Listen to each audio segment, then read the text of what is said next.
এতিয়া আজিৰ মূল মন্ত্ৰটো কি আপোনালোকেতো হয়তো ঠাণ্ডা চাই গম পাইছে। আজি আমাৰ মূল উদ্দেশ্যটো হ'ল শৰণ মানে কি। এতিয়া বহুতে শৰণৰ কথা সোধে, শৰণ কি হয় বুজি নাপায়। সেই হেতুকে বুজাই দিবলৈ আজি এই ভিডিঅ'টোৰ যোগেদি আপোনালোকক চমুকৈ বুজাই দিবলৈ চেষ্টা কৰিছোঁ। এতিয়া প্ৰশ্নটো হ'ল শৰণ মানে কি। শৰণ বুলিলে একে এষাৰতে ক'ব পাৰি যে শৰণ হৈছে ভক্তি জগতৰ মূল প্ৰৱেশ দুৱাৰ। বিভিন্ন সন্ত মহন্ত ভকত বৈষ্ণৱ তথা পণ্ডিতসকলে শৰণৰ সংজ্ঞা ভিন্নভাৱে আগবঢ়া দেখা যায়। শ্ৰী শ্ৰী তীৰ্থনাথ গোস্বামীদেৱৰ মতে শৰণৰ শ শব্দই আত্মা, ৰ শব্দই বেগ অৰ্থাৎ গতি আৰু ন শব্দই জ্ঞান বা চৈতন্য বুজায়। অৰ্থাৎ সৎগুৰুৰ সহায়ত জীৱ আত্মা আৰু পৰমাত্মাৰ জ্ঞান লাভ কৰি আত্মাৰ মুক্তিৰ হকে ঈশ্বৰৰ চৰণত আশ্ৰয় লোৱাকে শৰণ বোলা হয়। এতিয়া শৰণৰ লক্ষ্য আৰু উদ্দেশ্য কি, ইয়াৰ বিষয়ে আমি জানিবই লাগিব।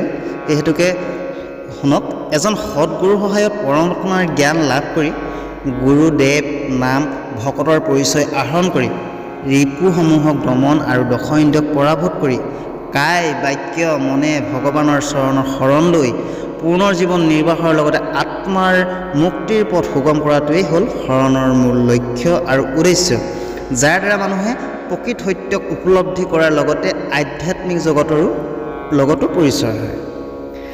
এতিয়া কিছুমানে সুধিব, ঈশ্বৰৰ শৰণ কিয় ল'ব লাগে? ঈশ্বৰ যদি আছে তেন্তে কিয় দেখা পোৱা নাযায়? এই প্ৰশ্নটিৰ উত্তৰত স্বামী বিবেকানন্দই কৈছিল যে আকাশত তৰাবিলাক সদায় ওলাই থাকে, কিন্তু দিনৰ আকাশত দেখা পোৱা নাযায়।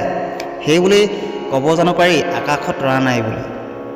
যিদৰে সূৰ্য অস্ত গ'লে আকাশত তৰাবিলাক দেখিবলৈ পোৱা যায়, ঠিক তেনেদৰে আমাৰ মনৰ পৰা মায়া মোহ দূৰ কৰিব পাৰিলেই ঈশ্বৰক দৰ্শন পোৱা যায়। ঈশ্বৰ ভগৱানৰ সম্পৰ্কত মহাপুৰুষ শ্ৰীমন্ত শংকৰদেৱে কৈছে, স্ৰষ্টাৰো স্ৰষ্টা তুমি সৰ্বদ্ৰষ্টা, উধাৰে ধৰিলা ভূমি, জীৱৰ নিয়ন্তা পৰম আত্মা, মৃত্যুৰো অন্তক তুমি। আনহাতে মহাপুৰুষ মাধৱদেৱে ঘোষাত লিখিছে, প্ৰকৃতি পুৰুষ দুয়োৰো নিয়ন্তা মাধৱ, সমস্তৰে আত্মাহৰি পৰম বান্ধৱ। গতিকে এই পদ বা ঘোষা কেইফাঁকিৰ দ্বাৰা ঈশ্বৰে যে সকলোতে বিৰাজমান হৈ পৰমাত্মা ৰূপে স্থিতি লৈ আছে সেয়া সুস্পষ্টভাৱে দেখা পোৱা যায়। সেয়ে সেইজনা প্ৰকৃত পুৰুষ নিয়ন্তা দুখ সুখৰ গৰাকী, সৃষ্টি স্থিতিত তথা প্ৰলয়ৰ অধিকাৰী অনন্ত ঈশ্বৰৰ চৰণত মানৱ শৰীৰৰ আৰু আত্মাৰ মুক্তিৰ হকে কায় বাক্য মনে শৰণ ল'ব লাগে। আধ্যাত্মিক দৰ্শনৰ পৰা চালে দেখা যায় যে এই মায়াময় খন্তেকীয়া জীৱনৰ পথত ঈশ্বৰৰ চৰণৰ শৰণ লৈ মুক্তিৰ পথ সুগম কৰিবলৈ শৰণ ল'ব লাগে। এতিয়া শৰণ ল'ব লাগে বুলি চবৰে জানো, কিন্তু শৰণ কোন টাইমত শৰণ ল'ব লাগে, কেতিয়া ল'ব লাগে, নে সৰুতেই ল'ব লাগে, নে বিয়াৰ পতাৰ পিছত ল'ব লাগে, নে বিয়াৰ পতাৰ আগত ল'ব লাগে? এতিয়া কথাটো হ'ল, শৰণ কেতিয়া বা কিমান বয়সত ল'ব লাগে এই সম্পৰ্কে কোনো নিয়ম নাই, যদিও শৰণৰ ৰীতি নীতিসমূহৰ বিষয়ে জানি সেইসমূহ মানিব পৰা অৱস্থাত ল'ব পাৰিলে উপযোগী হয়। ভক্ত প্ৰহ্লাদ আৰু ধ্ৰুৱই 5 বছৰ বয়সতে হৰি চৰণৰ শৰণ লৈ শ্ৰেষ্ঠ বৈষ্ণৱৰ শাৰীত স্থান লাভ কৰাৰ কথাত ভাগৱত শাস্ত্ৰত উল্লেখ আছে।